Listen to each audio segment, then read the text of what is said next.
Hey guys, what's going on? This is Andrew here today, and we are going to be reviewing the PS5 Slim. So, in comparison to my past reviews of consoles, this one isn't going to be as big as those other ones, and that is just because this isn't a full-blown new console. This is just a console revision, kind of like when Sony releases, the PS1 to the PS1 Slim, the PS2 to the PS2 Slim, all those. This is the same kind of thing. We're just going from the PS5 to the PS5 Slim, so it's basically the same kind of thing as the original. You're still getting the exact same UI, you're still getting the same gameplay capabilities, same video out capabilities, just with a few added features and some features that were taken away that we're really just going to be discussing here. So there's not a whole lot to cover since it, after all, is just a slim revision, nothing too crazy. So this video shouldn't get very long. This is just something that I was pretty interested in getting into talking about, since after I did my unboxing for the video, a lot of people wanted me to dive into it and kind of talk about this a little bit more. And since I haven't done a review in a really long time, I thought this would be an amazing opportunity to do so.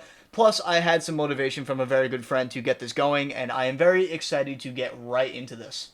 So to start things off, I'm just going to clear this up right here. This is not a PS5 Pro. This is simply just a console revision going down to a Slim. So kind of like when you saw all of the other consoles have a Slim revision, this is the same kind of thing. We're still getting the same gaming capabilities out of this machine as you would have gotten out of a regular PS5. So there isn't a whole lot to cover other than just some of the new features that I want to talk about this thing. So I'm not going to be doing like a gameplay section just to show what this thing can do, because in reality, I can basically put a PS5 original down here and you would be seeing the exact same thing, and you wouldn't be able to tell a difference if I told you I was playing on an original or a Slim. So we're pretty much just going to go into some of the features of this thing, and I'm going to give my thoughts on it as I go along. So first, I'm just going to talk about some stuff that was added to the console, and one of the first things that we see is there are actually two front USB-C ports on the front of this console rather than a USB-A port and a USB-C port. So they took away that USB-A port and put the C port in front of it. You still have the USB-A ports on the back of the console, two of them in fact, but yeah, they did take away one of them on the front. It seems like they're really trying to go with the standard of USB-C. It is a faster connection than USB 3.0 and 3.1, so honestly, it's not the worst thing in the world. I would have probably preferred to have just one regular USB port in the front, since not all of my devices have converted to USB-C only, but nonetheless, it just seems like something that they're trying to do for the future. They also added a detachable disk drive to this thing, so that means that if you basically have the physical PS5, you can remove the disk drive if you want to. This also gives you the option where if you got the digital version of the console, you can somewhere down the line purchase the disk drive and then attach it to the side of the console and turn it into a physical version of it. So now also there is a 1TB storage NVMe drive inside of this console. There used to be only 825 gigabytes in the original PS5, both the physical and the digital. There's now a full terabyte, so you get at least a little bit more. In my opinion, though, it's not that much bigger. I think they should have done 2 terabytes, because realistically, 200 gigabytes these days is just one more game, so I don't think it was really that big of an upgrade, but 1 terabyte is still better than 825 gigabytes, so I'm not going to be complaining about that too much. But the main benefit of this console over the original is just simply in the name. The fact of the matter is, this is a smaller version of the console. This is something that's going to appeal to a lot of people, since I've heard a lot of people say they hated the size of the original console, and honestly, I am one of those people. I don't know why the PS5 had to be that big. It's a cool design, but gigantic. I mean, the Series X is big, but even the PS5 looked like a monster in front of that thing. So I had a lot of people tell me that they just didn't have a lot of room to display the original PS5, and that even made a lot of my friends back off of the thing and be like, hey, I'm going to wait for a slimmer variant, including a lot of the customers I ring up at the GameStop I work at. So a lot of people I had come into the GameStop ended up buying the console and waiting for it and ended up getting it, and now are able to display it in their setup. This is definitely a decent chunk smaller than the original. It is still bigger than the Series X, though, believe it or not. It still is a few inches taller than the Series X, but it is 30% smaller than the original PS5, and the difference is absolutely noticeable. It is also lighter. It is also a lot thinner, so it is actually thinner than the Series X, but it is taller than the Series X, so it's one of those things where it is still somehow a bigger console than the Series X, despite being a slim variant of the console. So now that we've talked about some of the things that were added to the console, it's time to now talk about some of the stuff that was taken away. So one of the things that isn't that big of a deal, but still is kind of stupid on why they wouldn't have given it nonetheless, was they just didn't include a vertical stand with the console. They did include the horizontal stand, but it's like 2 pieces of plastic that hold the thing up, and it's just a really cheap kind of thing. So I don't understand why they couldn't just include it.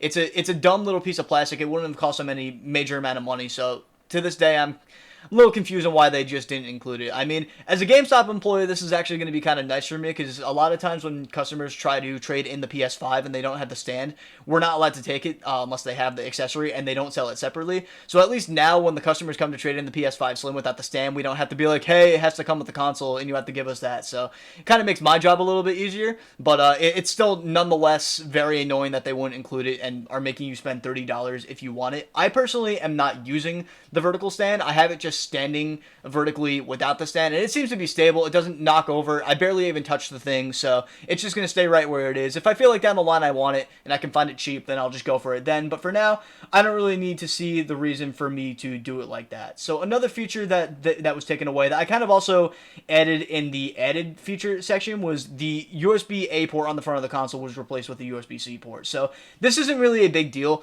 I mean, it is a little bit annoying because I have a lot of accessories that still use USB-A rather than USB-C, so if I want to use them, I have to constantly unplug them from the back of my console, which means I have to move my console every single time I want to plug something into it, so that is kind of annoying. Otherwise, I have to buy an adapter, and I have multiple, so I can technically just do that, but it is kind of annoying nonetheless that I have to constantly unplug from the back of my console.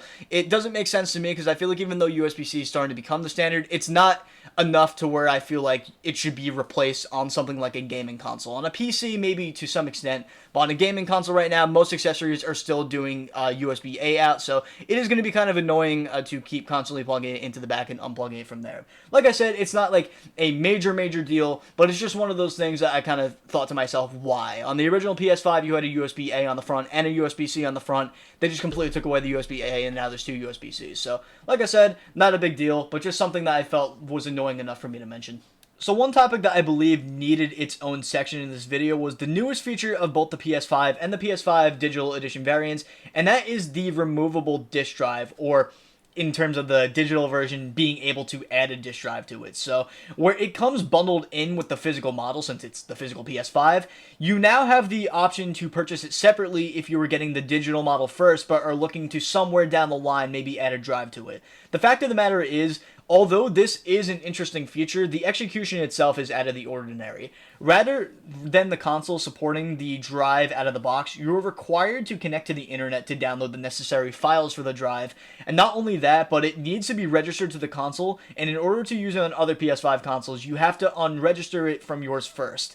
So a lot of people's concern that is if Sony doesn't fix this in a firmware update down the line where you can just simply attach it without any kind of download, this can be bad news for the future of game preservation for people wanting to play physical games if you aren't able to download the necessary files once the servers are down. I don't understand why they didn't just have the necessary files built in to begin with. This just seems to be something that is just overcomplicating the thing for no reason. I have a feeling it might be some kind of piracy reason that they're doing this, but nonetheless, I mean, when it comes to this stuff, these companies got to start to understand, like, no matter what measures they do, somebody is always going to break into the system and figure out how to mess with it. I mean, it's already happening with the PS5. And it's, no matter what they do, pirates are going to be pirates, and they're going to figure out this stuff. So, to me, this just seems like an overcomplicated thing for no reason. It's going to end up screwing up the model in the long run if they don't do something to fix this feature somewhere down the line. We pretty much covered all the new stuff with the PS5 Slim. I feel like it's a good time to kind of just conclude this topic and talk about whether it is worth the upgrade if you already have the PS5. And to me, I'd say it kind of depends on your situation here. If you own the original digital PS5, that's a lot of words to say, the original digital PS5, and you were thinking you might want to upgrade, this might not be a bad option for you, even if you were going for the newer digital model, because somewhere down the line you can still add a disk drive to it. So I'd really only say this if you really think you are going to want to get a disk drive somewhere down the line, but at this point I'm going to recommend the physical model over the digital one, because they now increase the price of the digital model from $400 to $450 which makes no sense to me. This console's been out for 3 years and we're seeing a price increase. As for the basic model of the PS5 where it has the disk drive, the physical PS5 Slim it is only $50 more instead of $100 more. There is no reason why you should be getting the digital console for $50 less with that big of an attachment missing, in my opinion. Even if you think you're going to go digital only, you never know if there's going to be a game that you want to get physically that there's just no sale on on the digital marketplace that you can find for really cheap on a disc. So I'd say go for the physical PS5 over the digital PS5 Slim at this point, just because you were only spending an extra $50 to get that disc drive, rather than getting a console that is $50 more than what you paid for at launch for the console, or when you got your digital console in general, since that never saw a price cut either. Now, when it comes to upgrading from the original physical PS5 to the new PS5 Slim, I'd say hold off upgrading unless you have a space issue. There's nothing really special here that was added to the table. This is the same console and is the exact same $500 price point that we all spent on this console when it launched 3 years ago, or any of you guys that have been buying it recently, except for the one time when they lowered the price to $450. So if the storage is that much of a reason for you to upgrade because you'd rather have the 1 terabyte over 828 gigabytes, just get a 1 terabyte SSD for $100 that's fully compatible with the console and will double the storage of it. There's no reason, in my opinion, to upgrade to this console unless for some reason you just have no space to put that giant bulky PS5 and you want something smaller.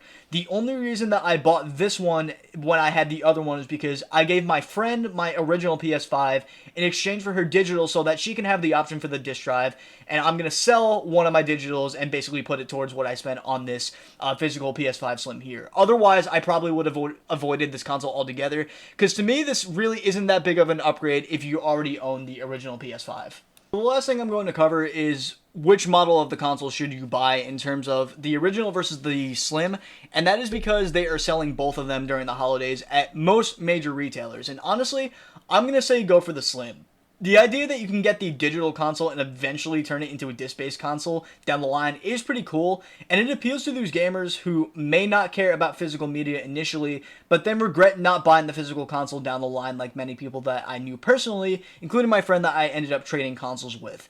However, if you were trying to get this console on a budget, you don't care about getting a brand new PS5, you may be able to find the original on the market, on like a lot of used marketplaces for a lot cheaper, since it's the older model, and most of the time when a newer model comes out, a lot of people will sell their older one for a lesser cost to get some money to put towards the newer one. This is a big case with people trading in their consoles to GameStop. They're just trying to get rid of it so they can go for the newest model, even if it's not that big of an upgrade. So in reality, you can't go wrong with either one, I have to say. They both are the same console with the same capabilities. You're getting a PS5 either way. I know in this video, I did have a lot of criticisms about this revision, but as everything stands right now, if you're just trying to get a brand new PS5, this console is perfectly fine and it will serve all of your needs. The PS5 is an amazing system so far. There are some amazing games coming to this platform. Personally, this is my favorite console of this generation, just based off of all the games that are coming to it. There are a lot of breathtaking exclusives that you simply just can't get on the other platforms right now, and that is saying a lot, considering that I have been an Xbox guy my whole life, but for the first time, I am preferring the PS5 over my Series X until the Xbox gets some more games, if they get more games.